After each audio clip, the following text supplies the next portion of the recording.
un antes y un después. Hablar de diseño en Cuenca es hablar de una historia reciente. Recibimos de nuestros pasados prehispánicos el conocimiento y la habilidad para trabajar la arcilla, los metales y el tallado de piedra, con la capacidad de aplicar en ellos los motivos y rasgos generados de su cosmovisión antigua. Los cañaris, habitantes de la Suay Cañar, que conformaban la Confederación Cañari de la Sierra Sur entre el 500 y el 1500 después de Cristo, por las condiciones geográficas, el entorno natural y la situación estratégica, fundaron Huapondel, que luego del 470, con la llegada de los incas, lo reemplazaron por Tomebamba. Emplazamiento que permite concretar el sometimiento al pueblo cañari y a establecerse en esta zona para dirigir la conquista hacia la zona norte y ampliar sus dominios del Tahuantinsuyo. Según Jaime Hidrogo, en su libro Tomebamba, esta era una ciudad y un eje muy importante para flujos culturales que fortalecieron una personalidad regional bien marcada, y plantea la teoría con sólidos argumentos arqueológicos y geográficos que fue planificada para convertirla en un segundo Cusco, la capital de la cultura inca. Aquí en esta área, en la área en que nos encontramos, en Tomebamba, fundada por Tupac Yupanqui, nació su hijo Huayna Cápac. Su nacimiento le confiere una condición eminentemente religiosa, porque desde el momento en que vivía era la encarnación de lo divino y lo transformaba en lugar de culto y ciudad sagrada. La valiosa presencia de los cañaris para los trabajos en cerámica y metal y por los incas para el tallado de la piedra aportaron obras de carácter eminentemente religioso que caracterizaron la identidad de nuestra zona. En la conquista española del 52, la artesanía tuvo fundamental aporte de dichos artesanos, que fueron los que desarrollaron los nuevos artes y oficios del periodo colonial.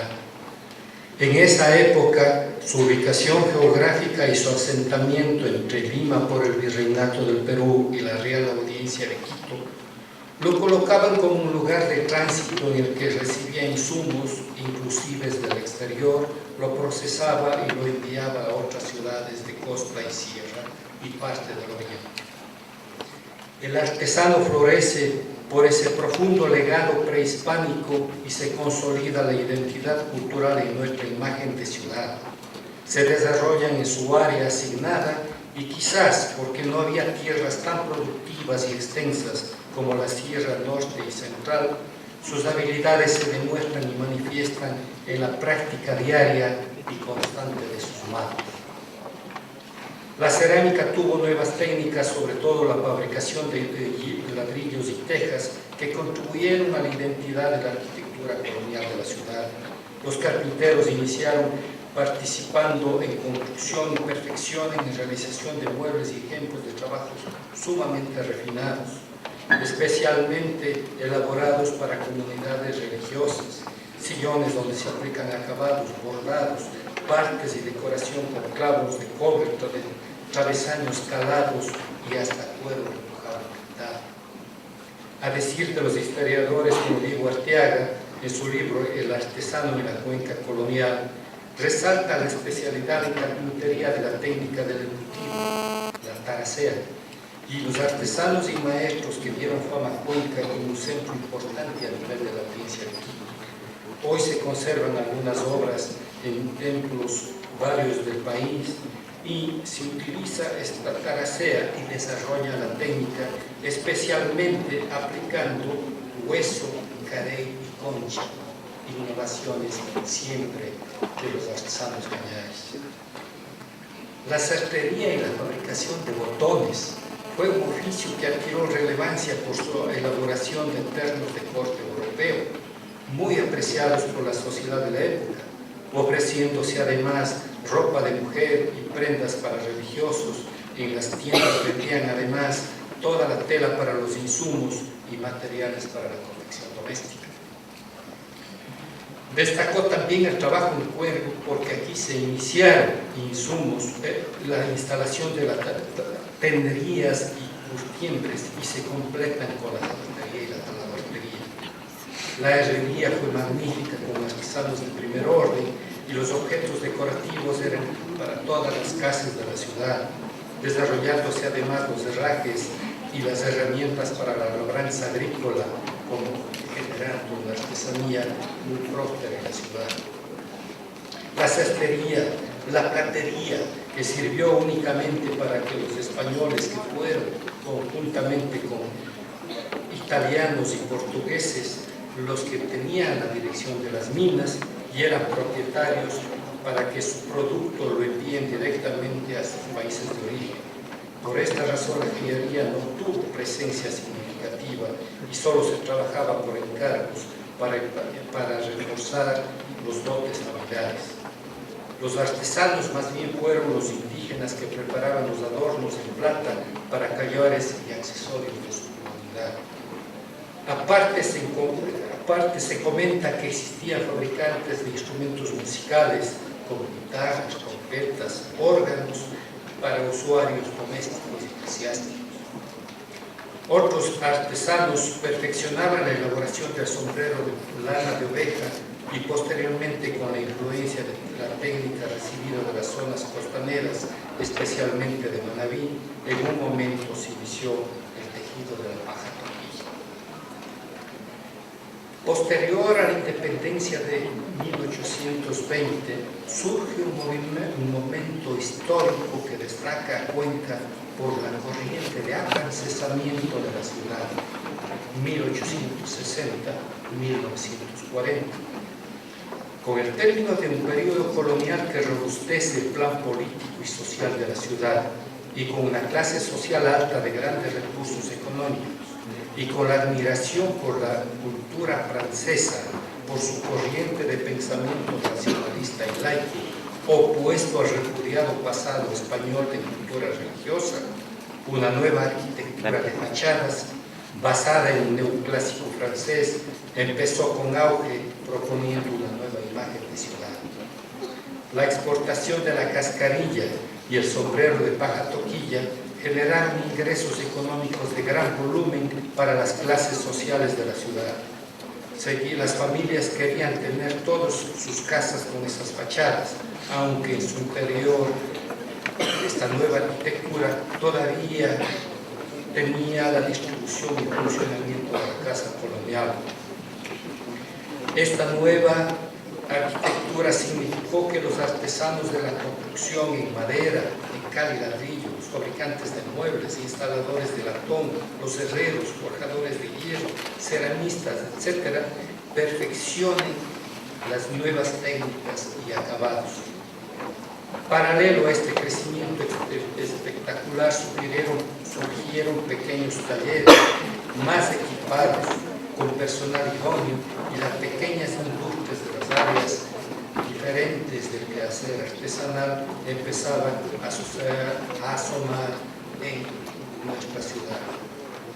Pero este sueño dorado duró poco, hasta 1940, que empieza la crisis del sombrero de paja toquilla y el fin de las exportaciones de cascarilla, y entra en un proceso económico de gran depresión la zona del Alto.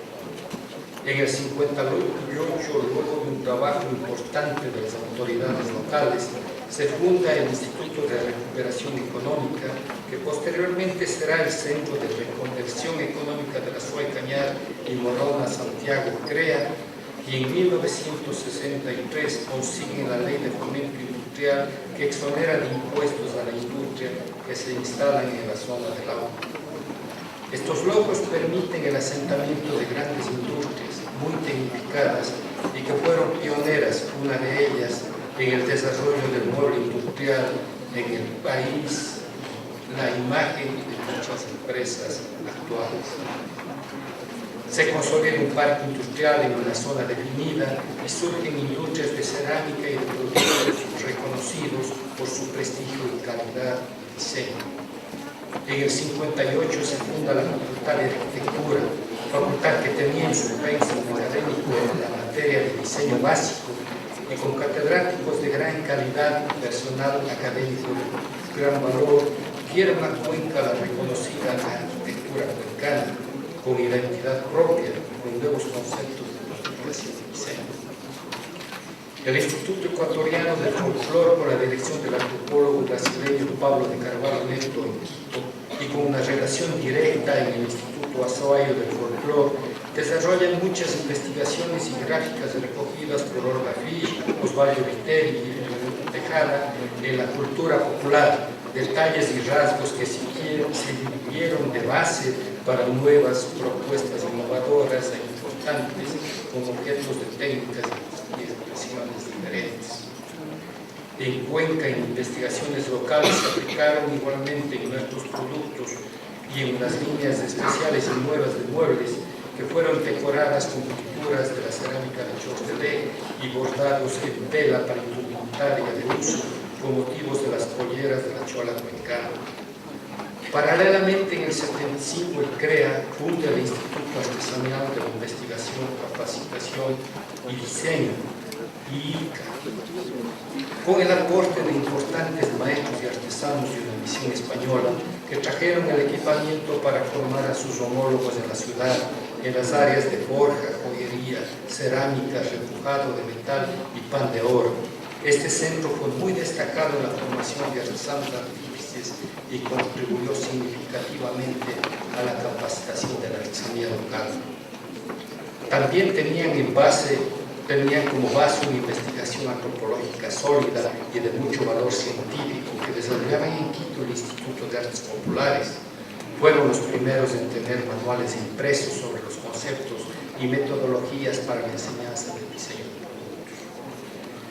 En 1976, en el Departamento de Cultura de la OEA, escogen países para desarrollar proyectos culturales de importancia con énfasis en la cultura popular. Cuenca fue la ciudad escogida por la calidad de su artesanía, su identidad y la riqueza de la cultura popular. La OEA envía a un destacado antropólogo mexicano, Daniel Rubín de la Borbolla, para la organización y lineamiento de las políticas y orientación del CIDAP, y se inicia su participación en el medio, siendo el diseño una de las áreas consideradas con mayor énfasis para la formación y capacitación de artesanos sin título profesional y artesanos artífices con profesionales que tengan conocimiento en el área de diseño. Las materias que se dictan en los cursos tienen estrecha relación con la antropología, la cultura popular, la identidad, la expresión gráfica y un trabajo muy estructurado que se complementa con visitas y talleres a centros de diseño de los países en los que se trataban. Los resultados de los mismos recibieron siempre el reconocimiento de instituciones y estudiantes por el aporte significativo en esta área de conocimiento. En 1984, la Universidad de la SUAY, en su proceso de desarrollo académico, buscaba ofrecer a los estudiantes de la zona una nueva alternativa profesional y se dio el inicio del diseño en Cuenca, que pretendía consolidar, reforzar y proyectar una presencia viva del diseño y las artes en la región, que se expresaba con fuerza a través de su prolífera producción artesanal en las amplias manos de los maestros, así como la vasta riqueza del imaginario cultural, visual, heredado de nuestras culturas ancestrales. Evidentemente, una vocación de la región por las artes, la cultura y la artesanía ponían de manifiesto un seguro y exitoso camino para el diseño. El primer proyecto del pensum académico consideró la artesanía y el diseño gráfico como el lineamiento básico para su proyecto. Se escogió áreas que se consideraban las más importantes en el desarrollo del medio: la joyería, la cerámica, la carpintería y la metalmecánica, Se equiparon talleres para que el estudiante pueda tener conocimientos básicos de su tecnología y hacer sus propuestas de diseños con prototipos elaborados con la asistencia del profesor de diseño y artesanos especializados. Obviamente el estudio debía complementarse con buenos niveles de expresión gráfica y técnica, diseño de historia, antropología cultural, antropología, etc. En sus primeros años de formación, la facultad definió claramente sus preocupaciones por los objetivos y la caracterización del perfil profesional, alineando para este fin sus programas de estudio. Se decidió entonces que un diseñador generalista es quien más tendría posibilidades de éxito en el campo profesional. Fue necesario la búsqueda de espacios de relación con sectores productivos, centros de estudio, gobiernos locales, provinciales y medios de comunicación para hacer visibles los aportes que el diseño podía ofrecer en Cuenca y el país. Pero la universidad debe estar siempre en constante análisis de cambios que obliguen a reflexionar sobre el futuro de su espacio académico. A partir del 2001 y como respuesta a la necesidad de un proceso de transformación y modernización de la estructura académica para atender la creciente demanda de especialización que el mundo globalizado pedía al profesional de diseño, dividió y organizó su malla curricular para las áreas diferenciadas en diseño textil y moda, diseño de objetos y productos, diseño gráfico y posteriormente diseño de interiores. Los resultados que se manejan para conocer el nivel de aceptación y reconocimiento y valoración de los diseñadores son positivos.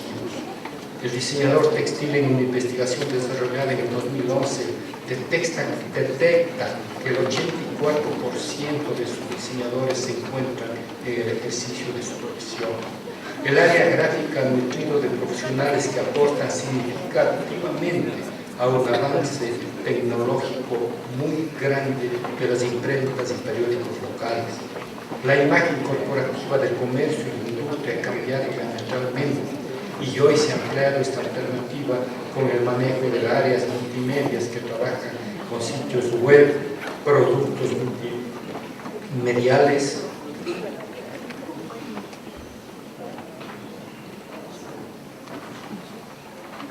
y la ilustración gráfica. La carrera de objetos, a pesar de la dificultad económica que significa la inversión inicial para el equipamiento de su propio taller, ha conseguido la participación de varias empresas locales con un enorme crecimiento nacional en el área. El sector de muebles de madera con que Cuenca aporta con sus productos para el mercado nacional es del 56%. En la cerámica el 73%, en la joyería el 37%, en cueros el 22% y en otras ramas de producción también muy importante de participación nacional que hacen de Cuenca un centro de gran valor en el área productiva nacional. En este nivel, la presencia del diseñador de objetos tiene muchas posibilidades de incursionar con éxito en el variado campo de la oferta del diseño. La carrera de diseño de interiores, la joven de la facultad, apenas del 2005, con pocas promociones de graduados, está en proceso de consolidación, pero con buen prestigio y perspectivas profesionales. Ciertamente nos sentimos orgullosos de los logros de nuestra facultad, el éxito de los graduados, de los premios nacionales e internacionales que se han logrado, su buena imagen nacional, pero todavía como academia podemos aportar para posesionar sólidamente al diseñador en el contexto profesional de la zona y el país. Debemos pensar seriamente los diseñadores, el gobierno nacional, la empresa privada y la universidad, cómo estrechar la relación diseñador-artesano, que es una enorme oportunidad para el futuro del diseño local a través de la actualización y la innovación. Cómo coadyuvar para la generación de talleres que respondan al medio local y global con productos que no sean simplemente para venderlos, sino que para educar en los conceptos y expresiones que nos demuestran. Cómo participar con grupos transdisciplinarios que aporten a una producción que conozca la sociedad a la que ha de servir, a un ambiente al que tendrá que cuidar y a ofrecer diseños que fortalezcan la cultura y la identidad. Cómo buscar la asociación de profesionales y diseñadores para visualizar la investigación, el análisis y el desarrollo de productos que amplíen el mercado y sus oportunidades. Cómo participar en ferias especializadas a nivel nacional e internacional para que admiren el potencial del diseño portador de sentido, respeto y apoyo a sus pueblos. Porque hoy el diseño se manifiesta con fuerza, ha influido positivamente en la producción, en la imagen, en la cultura y la vida cotidiana de los habitantes de la región. El diseño en Cuenca es visible hoy. Es un factor de producción importante, un factor de comunicación y portador de sentido y cultura, porque ha rescatado la esencia de esta para proyectarse a un presente y un futuro comprometido con la sociedad, con la producción y el ambiente. El diseño de hoy, con todavía preguntas por contestar, ha iniciado un emprendimiento exitoso y ha configurado un valor único en su aporte de nuestra calidad de vida. Muchas gracias.